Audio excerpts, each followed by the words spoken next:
For today's vlog, sasama nga ako ngayon sa pagsundo sa school kay Gael at may dadaanan nga rin kaming namay ni Daddy Boss. Medyo malaki nga rin kasi yon kaya kailangan niya ng assistant para tagahawak.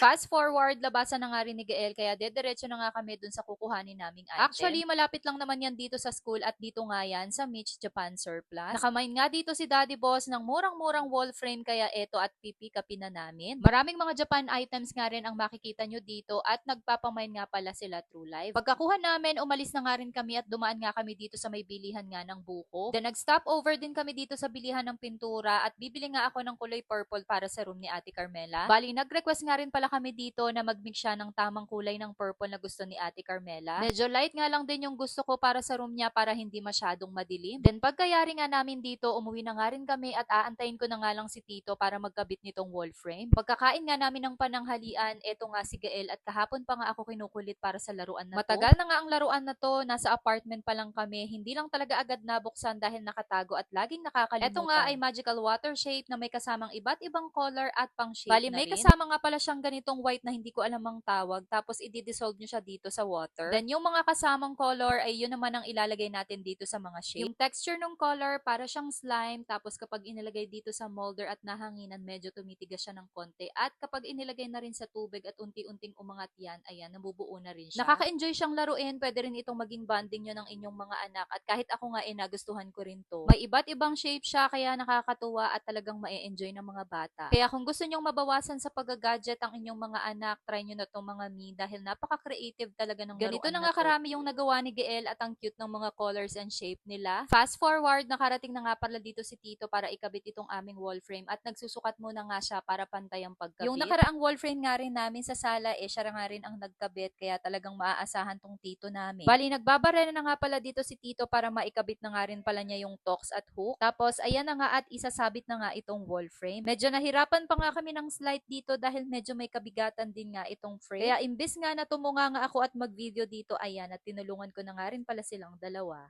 Hawak-hawak ko nga dito sa may kabilang side habang si Tito lalagyan naman ng support dito sa may bandang ilalim at si boss naman ang tagatingin kung pantay ba. Kung mapapansin nyo, medyo may pagka-classic yung style ng painting at black and white pa nga. Naku, napakahilig talaga ni Daddy Boss sa mga Japan items kaya nung nakita niya to, aba ay namain agad. Mabuti na nga lang din at meron din itong touch of gold kaya bumagay din dito sa aming pailaw. Ang ganda rin pala niya, hindi ko kasi siya ma-appreciate nung una. At dahil tapos na nga ang frame, syempre wala namang ibang maglilinis dito kundi ako.